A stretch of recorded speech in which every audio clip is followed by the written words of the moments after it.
जय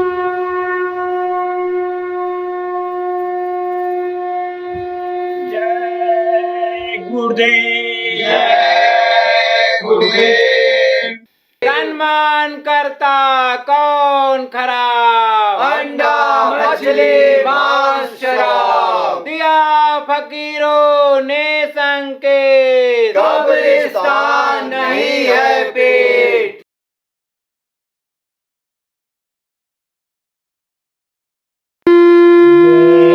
जय गुरुदेव। हमरे हित गुरुदेव जी धारे मनुज स्वरूप, मूरख मन पति आय नहीं, भटक फिरे भव को।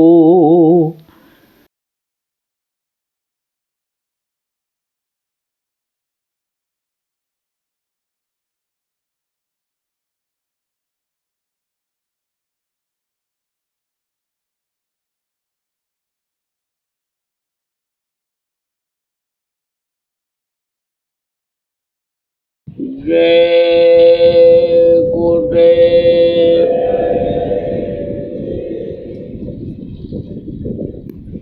सर्वसमर्थ सर्वत्र स्मरणीय परम पूज्य गुरु जी महाराज, उपस्थित सभी सत्संगी धर्म प्रेमी बच्चे एवं बच्चियों, गुरु महाराज की अपार दया मेहर हुई 14 जनवरी 2018 को पूर्ण के आप सभी प्रेमियों का सत्संग के माध्यम से दर्शन का अवसर मिला। आप सब लोगों के ऊपर भी उस मालिक की दया मेहरबानी हुई कि आप अपने घर के कामकाज, घर के एनिमोस को थोड़ी देर के लिए भूल करके और यहाँ पर सत्संग सुनने के लिए आए। जब उस मालिक की दया मेहरबानी होती है तब यह अवसर जीवन में मिलता है कि सत्संग सुनना आदमी को मिलता है। सत्संग बड़ी चीज़ होती है। जैसे शरीर के सफाई के लिए साबुन और पानी की ज़रूरत होती है। शरीर गंदा हो जाता है तो आप साबुन पानी लगा करके धो करके साफ कर लेते हो। ऐसे ही अंतरात्मा की सफाई के लिए सत्संग की ज़रूरत होती है।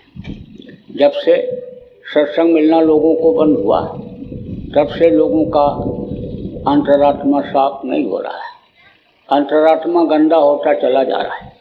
सफाई तो शरीर का करता है, कपड़ा अच्छा पहनता, अच्छे मकान में रहता है, लेकिन मन का मैलापन नहीं जा रहा है। कर्म नहीं सीख पा रहा है कि अच्छा क्या है और बुरा क्या है, और यानी शरीर के लिए ही, सुख सुविधा के लिए बुरे कर्म करके, कर्मों को इकट्ठा करके और उसका सजा भोग रहा है। आदमी का ज्ञान, आदमी की बुद्धि इस तरह की हो गई कि यह शरीर खाने पीने और मौज मस्ती के लिए ही मिला है। आदमी की सोच ये हो गई कि हमारे पास धन होगा, दौलत होगी, रुपया पैसा होगा, दुकानें होंगी, ज़मीन जायदाद होगी, मान प्रतिष्ठा का ऊंचा ओहदा होगा, तभी हमको सुख मिलेगा। लेकिन इसमें तो सुख नाम की चीज़ ही नहीं। जितना ही सुख की खोज करता है, इंद्रियों के भोग में फंसता है, दुनिया की इच्छा करता है, उतना ही परेशानियों का पहाड़ लोगों के सामने आकर खड़ा होता जा रहा है। देखो, समझने की ज़रूरत है कि दुनिया और यह संसार और संसार की चीज़ें जिनको आप इकट्ठा करने में लगे हुए हो, यह एक दिन छूट जाने वाला है। यहाँ आपकी कोई भी चीज़ है नहीं। देखो, जिस मकान और घर को आप अपना घर मकान कहते हो, इसी को बाप दादा भी यही कहते कहते चले गए, ये घर मेरा, ये घर मेरा, ये घर मेरा। जिस जमीन को, जिस खेत को आप कहते हो मेरा है, उसी खेत को बहुत से लोग जोते बोए, अनाज पैदा किए, खाए और चले गए। उनका अपना नहीं हुआ, आपका कैसे होगा? आप ये समझ लो कि दुनिया ये क्या है? एक तरह से ये धोखा है। जिसको आप अपना समझ रहे हो, यही भ्रम और भूल है। यह आपका कुछ नहीं है। यहाँ पर तो कुछ दिन के लिए आप ऊपर से उतारे गए, ऊपर से भेजे गए हो कि आप जन्म मरण से छुटकारा पालो। आप इस शरीर से ऐसी जगह पर अपना वतन, अपना घर बना लो जहाँ से आपको कभी भी निकाला ना जाने को हो। आप किराए के मकान में कहीं जाते हो नौकरी करने के लिए, पढ़ाई लिखाई के लिए, बिजनेस व्यापार के लिए, तो उसमें रहते हो, किराए पर मकान लेकर के रहते हो, लेकिन वो खुद आपका मकान नहीं होता है। जब मकान मालिक चाहता है तब उसको खाली करा लेता है। ऐसे ही यह मनुष्य शरीर ये किराए के मकान की तरह से दिया है, और जब वो चाहेगा तब इसको खाली करा लेगा।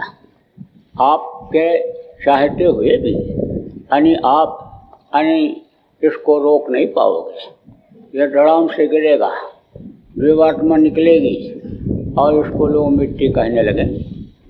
आप इतने आदमी बैठे हो, किसी के शरीर के ऊपर हाथ रख करके अभी कहो कि यह तुम्हारा मिट्टी है, तो कहेगा नालायक कहीं के, मिट्टी बता रहा है।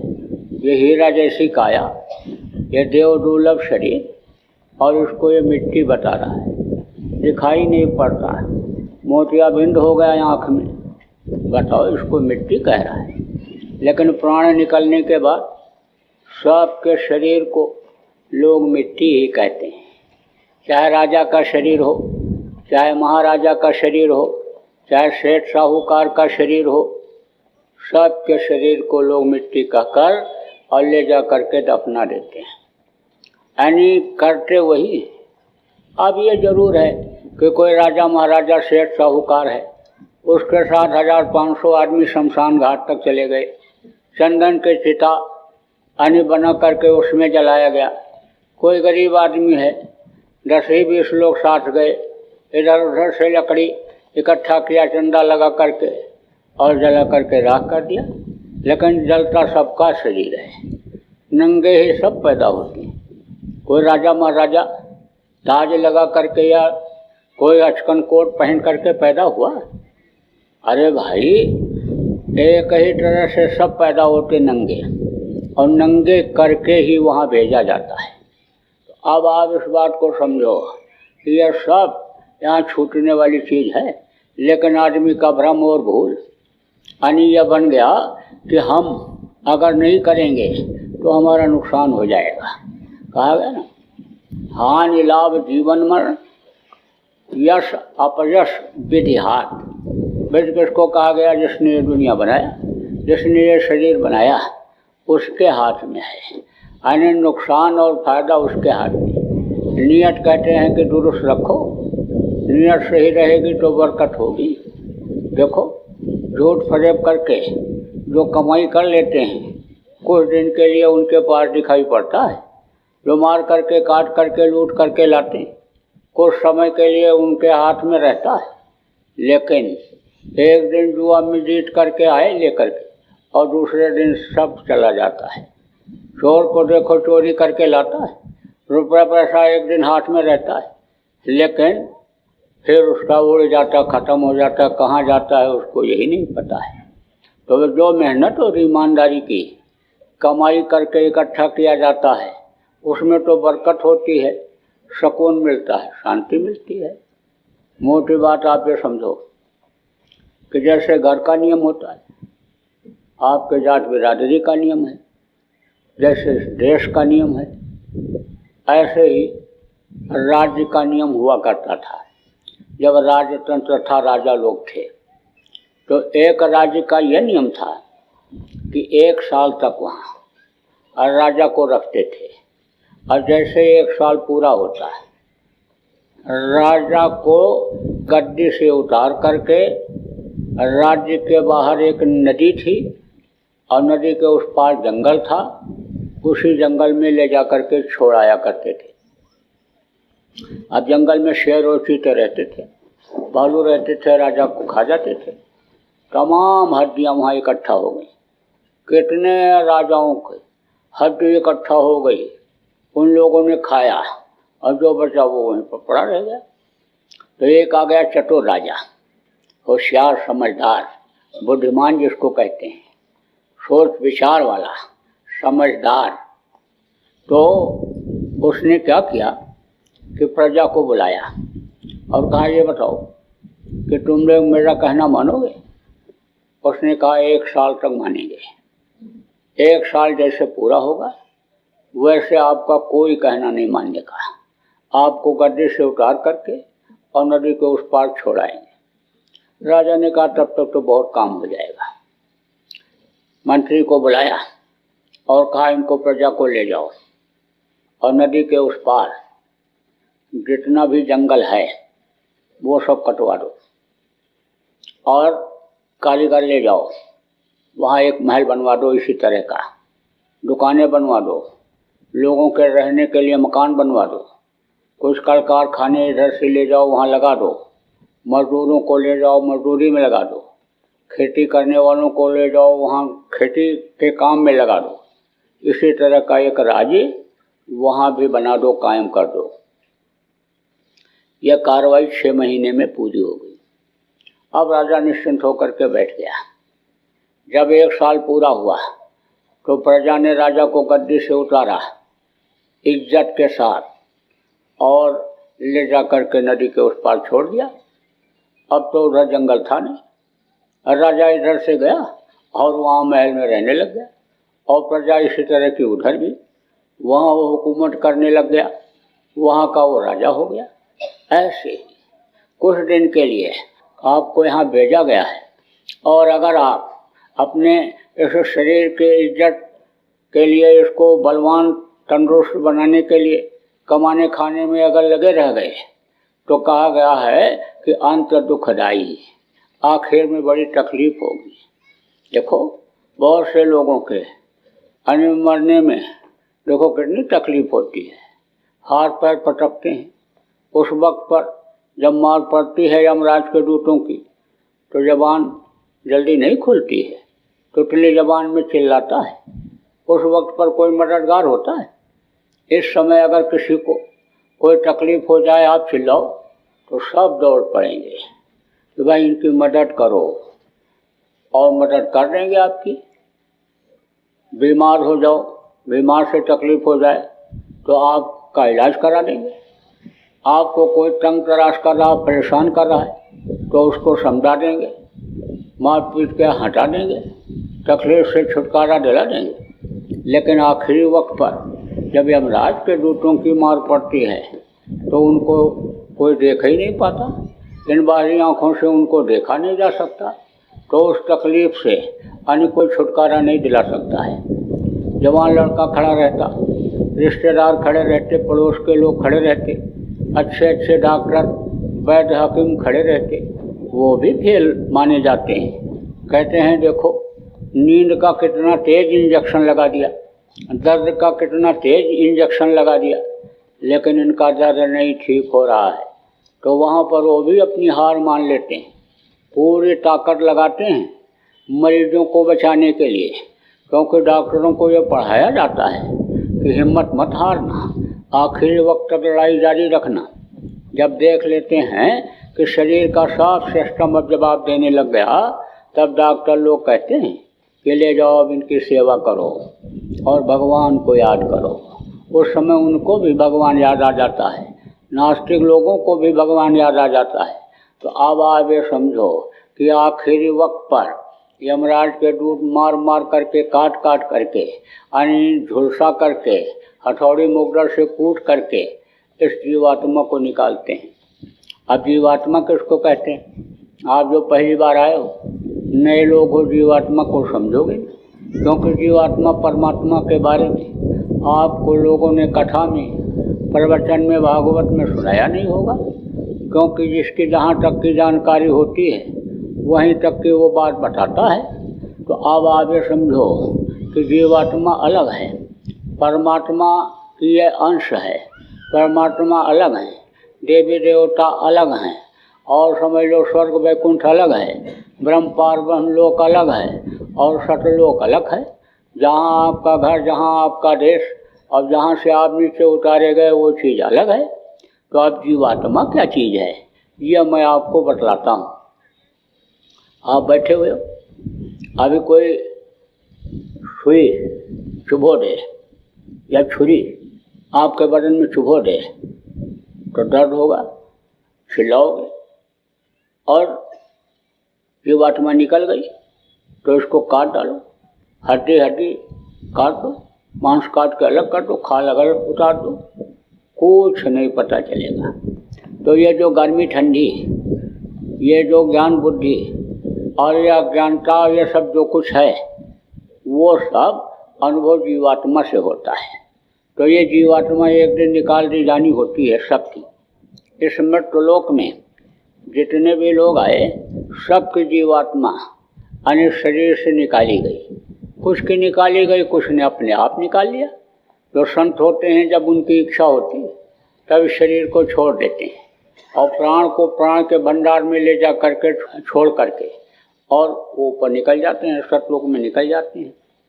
जो पापी कुकर्मी जीव होते हैं या शरीर के लिए ही सब कुछ करने में लगे रहते, झूठ बोलो, बेईमानी करो, चोरी करो, चकारी करो, सब इस काम में लगे रहते हैं, शरीर को लगाए रहते हैं, उनकी जीवात्मा को यमराज के दूत निकालते हैं, खाली कराते हैं। देखो, एक से एक राजा महाराजा आए, सेठ साहूकार आए, पंडित मुल्ला पुजारी आए, लेकिन सबको खाली करना पड़ा। जिनको आपने भगवान कहा, राम भगवान, कृष्ण भगवान, बुद्ध भगवान, महावीर भगवान, जिनको भगवान आपने कहा उनको भी शरीर छोड़ देना पड़ा। इस धरती का नियम ही यही है कि जो पेड़ फलता है वो झड़ता है और जो आग जलती है वो बुझती है। तो खाली सबको करना पड़ता है। अब अगर ध्यान नहीं दिया और समय ऐसे निकल गया तो आखिरी वक्त पर यमराज के दूत खाली कराते हैं जीवात्मा को, और खाली करा करके पिशाच के शरीर में बंद कर देते हैं। पिशाच का शरीर मनुष्य शरीर जैसा ही होता है, उसमें सजा दिलाते हैं। कहाँ ले जाते हैं? यमराज के सामने पेश कर देते हैं और यमराज यानी फटकारता है। पहले तो फटकारता है, डांटता है और पूछता है कि तुमको यह मनुष्य शरीर जो मिला, देव दुर्लभ जिसको कहा गया, देवता जिसके लिए तरसते हैं, यह भजन के लिए, पूजन के लिए मिला, ये अपना वतन अपने मालिक के पास यानी पहुँचाने के लिए मिला, लेकिन तुमने इसका गलत उपयोग किया, इसका दुरुपयोग किया।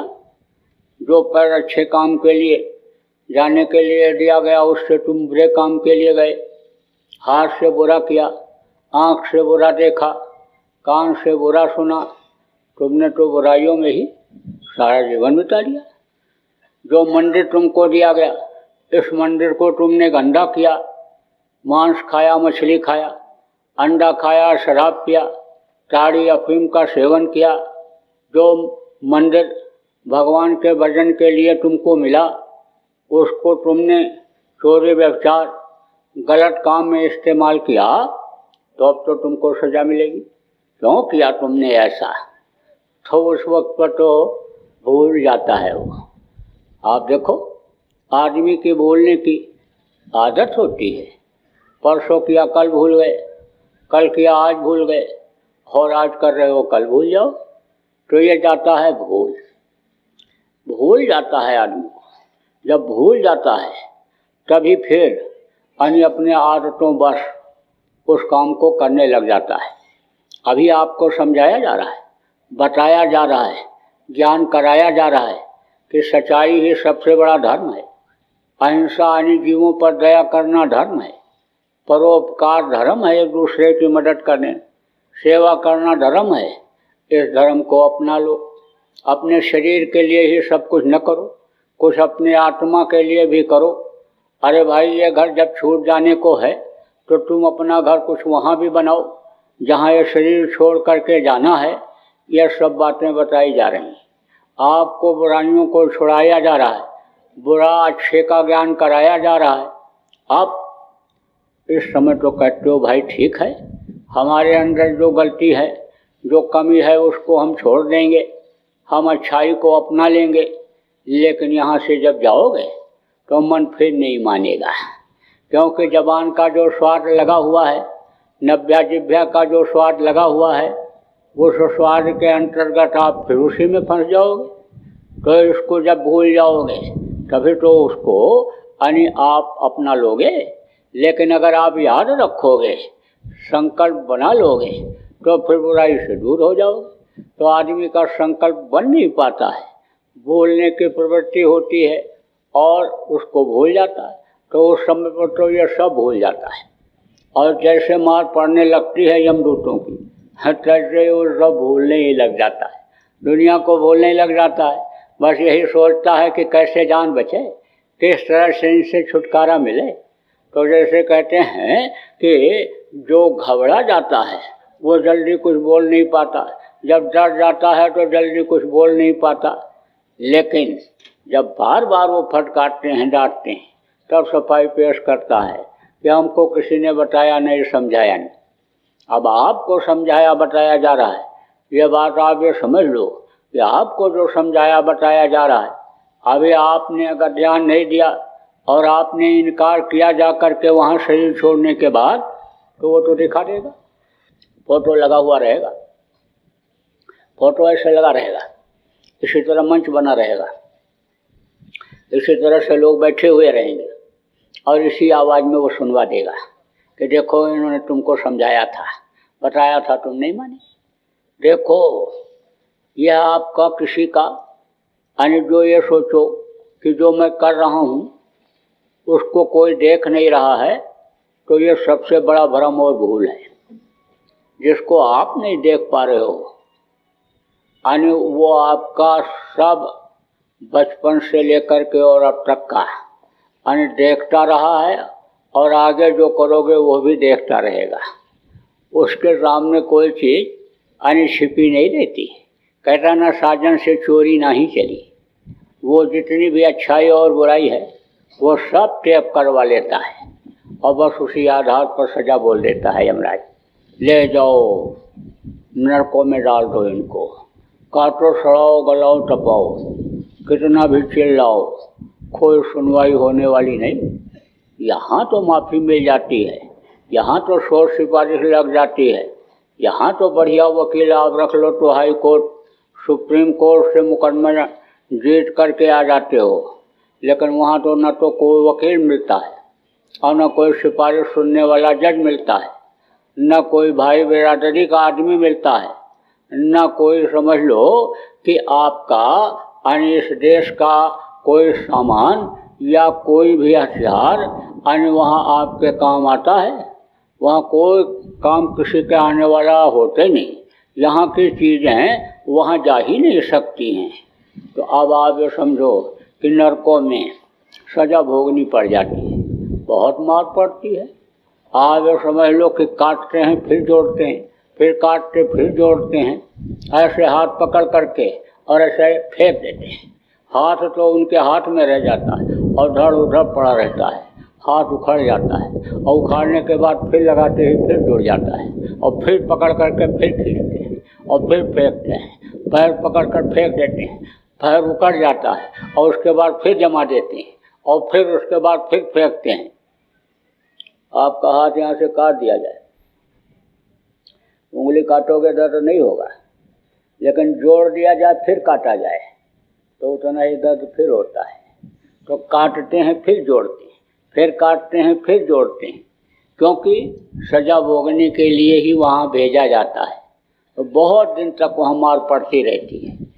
टट्टी का नर्क अलग है, पेशाब का अलग है, मवाद का अलग है, कांटों का अलग है, मुर्दों का अलग है। ऐसे तांबे के घड़े ऐसे जलते रहते हैं और बस उसी पर डाल देते हैं और जैसे गिरो तैसे फिर ऐसे पलट जाओ, इससे पलट जाता है वो और फिर इधर जले उधर बुने, चिल्लाओ, हाथ पैर पटको, कुछ कोई सुनने वाला है। बहुत दिन तक नरकों में तकलीफ झेलनी पड़ती है।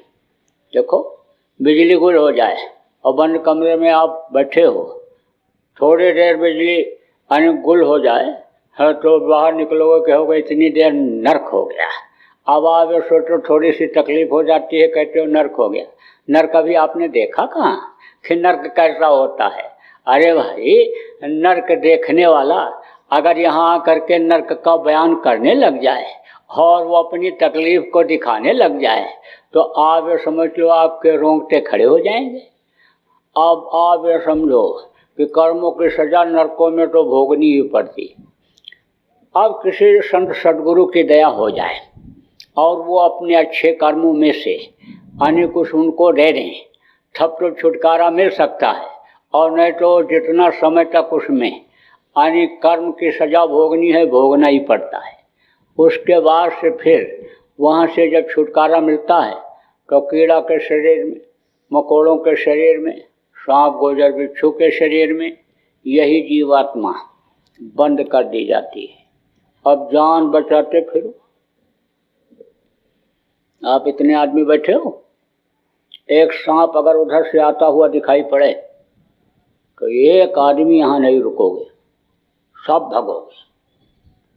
एक बिच्छू अगर दिखाई पड़ जाए उधर से आता हुआ तो सब भगोगे। अब भाई क्यों भगोगे?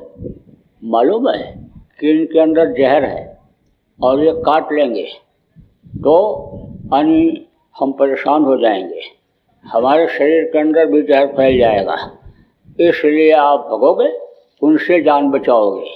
लेकिन ये सांप गोजर बिच्छू ये आदमी को डरते हैं, वो खुद अपनी जान बचाते हैं। सांप अगर आदमी को देख ले तो तुरंत रास्ता बदल देता है। देखो, शेर इतना ताकतवर होता है लेकिन आदमी को देखते ही नहीं खाता है, ऐसे देखता रहता है। जब पलक दबाओगे तब मारेगा, जब तक उसकी आंखों में देखते रहोगे तब तक हमला नहीं करेगा। यही देखता है कि कहीं ऐसा ना हो ये हमारे ऊपर हमला कर दें, क्योंकि आंखों से बड़ी पहचान होती है। देखो, आंखों से ही प्रेम हो जाता है और आंखों को देख करके ही समझ लो कि क्रोध में है, गुस्से में है, या हमारा दुश्मन है, हमको सजा दे सकता है। और आंखों से ही दया भाव झलक जाता है, आंखों से ही मालूम पड़ जाता है कि अब इसके अंदर कुछ नहीं रह गया। जब आदमी मर जाता है तब उस वक्त पर डॉक्टर कोई परीक्षण करने के लिए थोड़ा जाता है, पैर के ऊपर ऐसे हाथ रखते हैं, कोई तो रे पैर ठंडा हो गया, हाथ के ऊपर हाथ रखे हुए। फिर उसके बाद में अब भी लोगों को ये विश्वास रहता है कि कहीं ऐसा ना हो कि बेहोश हो, तो पलकों को ऐसे आगे पीछे करके और आँखों को देख करके और फिर कहते हैं कि अब कुछ नहीं रह गया, अब कुछ नहीं है, हाथ हिला करके ऐसे चल देते हैं। तो अब आप ये समझो कि आँखों में जब तक शेर के देखते रहो तब तक हमला नहीं करता है, डरता है। जब पलक दबता है तब मारता है, लेकिन मार करके अब भी नहीं खाता है, वहीं खड़ा खड़ा देखता रहता है, पिछड़ जाता है, ऐसा ना हमला कर दे। जैसे किसी को जो मारो, 2-4 थप्पड़ मारोगे तो एक आध वो भी मारेगा। अरे भाई, कोई गाली देता है, किसी गाली कोई देता है तो नहीं कुछ होता है तो गाली दे करके भग ही जाता है कि मारे ना हमको, लेकिन कुछ ना कुछ तो बोलता है। ऐसे ही वो भी ये समझता है कि हमने मारा है तो कहीं हमारे ऊपर ना हमला कर दे, तो पिछड़ जाता है शेर और देखता रहता है। जब देख लेता है कि हाथ पैर पटक रहा है, बोल नहीं पा रहा है, अब कुछ कर नहीं सकता है, तब धीरे धीरे जाता है और गला पकड़ करके ऐसे और खींच करके ला करके दूसरी जगह डाल देता है। खाता अब भी नहीं, अब भी डरता है कि कहीं हमला न कर दे। बैठ करके ऐसे देखता रहता है, रखवाली करता रहता है कि और कोई जानवर ना आ जाए, शेर हट जाए तो अभी और जानवर खाने लग जाए उसको। हाँ, तो बच्चा ऐसे देखता रहता है। जब देख लेता है कि बिल्कुल एकदम ढेर हो गया, अब उठ नहीं सकता, तब जा कर के तब खाता है। तो शेर, चीता, बंदर, भालू के शरीर में, यानी सांप, गोजर, बिच्छू के शरीर में ये जीवात्मा बंद की जाती है। अब जान बचाते फिरो। वहाँ से जब छुटकारा मिलता है तब 9 महीने माँ के पेट में लटकना ही पड़ता है। अब माँ के पेट में किस तरह से लटकते हैं? उल्टा जीव रहा लटकाना, दादू पक्षी के समाना। जैसे पेड़ों पर दादू पक्षी उल्टा लटका रहता है, ऐसे दादूर और उल्लू ये उल्टा लटकते हैं पेड़। और इसी तरह से अन्य समझ लो ये जीवात्मा माँ के पेट में अन्य उल्टी लटकी रहती है 9 महीने। 9 महीने से कम समय में कोई भी बच्चा माँ के पेट में बन करके बाहर नहीं निकल सकता। मकान आपको बनाना है, 2 साल में बनने वाले मकान को दिन रात काम लगा करके 1 साल, 1.25 साल में तो बना लोगे। बढ़िया इंजीनियर, बढ़िया कारीगर रख लोगे, तेज काम करने वाला, तो जल्दी से वो बना देगा। लेकिन कोई बिल्डर, कोई वकील, कोई इंजीनियर, कोई डॉक्टर यानी 6 महीने के अंदर माँ के पेट में बच्चे को बना करके बाहर निकाल सकता है? कोई नहीं निकाल सकता है। इसका सिस्टम है, सिस्टम के अंतर्गत ये बनता है। और जब सिस्टम से नहीं बन पाता है तो अन्य समझ लो कि अन्य इसमें विकार आ जाते हैं, यानी ये सही काम मशीन नहीं करती है। इसलिए जल्दी पैदा होने वाले बच्चे अन्य समझ लो जिंदा नहीं रहते हैं। 6 महीने से 8 महीने में बच्चा पैदा हो गया तो वो जिंदा नहीं रहते, ख़त्म हो जाते हैं, पैदा होते ही ख़त्म हो जाते हैं। अब आप ये समझो कि खाने पीने में अगर कहीं बदपरहेजी हो गई, कहीं चाल चलन में कहीं बदपरहेजी हो गई, तो लूले लंगड़े बच्चे माँ के पेट में बन जाते हैं। किसी का हाथ छोटा, किसी का पैर छोटा, किसी का कान छोटा हो जाता है। इसीलिए ये जो माताएं हैं, बहुओं के पेट में जब बच्चे आते तो ये समझाने लगती हैं गरम चीज़ मत खाना। इनको सब मालूम रहता है, चाहे अनपढ़ ही सास क्यों न हो, लेकिन गृहस्थी का बड़ा अनुभव रहता है। उनको सब मालूम रहता है क्या चीज़ नुकसान करेगा। सब बताती हैं कि पुरुष से अब दूर रहना, अब ग्रहण लगने वाला है, सूर्य चंद्रमा की किरणें तेरे ऊपर अब पड़नी नहीं चाहिए कि जिससे बच्चे के विकास में बाधा आ जाए। देखो, एक ही बाप के 2 बच्चे, कहते हैं कि ये लड़का तो हमारा बहुत तेज दिमाग का है और दूसरा कमज़ोर है। एक ही माँ के पेट में तो पले, एक ही रजबीर से तो वो बने, लेकिन एक का दिमाग तेज है, दूसरे का कमज़ोर क्यों है? जो माताएं ध्यान, भजन, पूजन, सुमिरन करती रहती हैं, विचार जिनके अच्छे होते हैं, शाकाहारी होती हैं, सेवा भाव जिनके अंदर होता है, परोपकार की भावना जिनके अंदर होती है, उनके बच्चे नेक, अच्छे, माँ के पेट में पल करके बाहर निकल आते हैं, बुद्धिमान होते हैं। जिनकी भावना कलुषित रहती है, जिनके विचार अच्छे नहीं होते हैं, खाने पीने, मौज मस्ती की भावना जिनके अंदर होती है, उन्हीं के बच्चे बुद्धि से कमज़ोर पैदा हो जाते हैं। जय गुरुदेव। बाबा उमाकांत जी महाराज अपने ही प्रेमियों के सहयोग से संस्था द्वारा जनहित का कार्य करते हैं। किसी भी व्यक्ति, संस्था व सरकार से कोई भी चंदा, चुटकी व अनुदान नहीं लेते और किसी भी तरह का व्यापार भी नहीं करते। इसलिए आप श्रोताओं को बताया जा रहा है कि बाबा जी के नाम पर किसी भी प्रकार का धन मांगने वाले व व्यापार में प्रचार करने वाले लोगों से होशियार रहिएगा। आपसे यही कहना है कि सत्संग सुनो, समझो और अच्छा लगे तो मानो। आने वाली बीमारी, तकलीफों से बचने के लिए कुदरत व सरकारी नियम का पालन करो। आपके सुझाव के लिए व्हाट्सएप नंबर 95756006 700। जय गुरुदेव, जय गुरुदेव।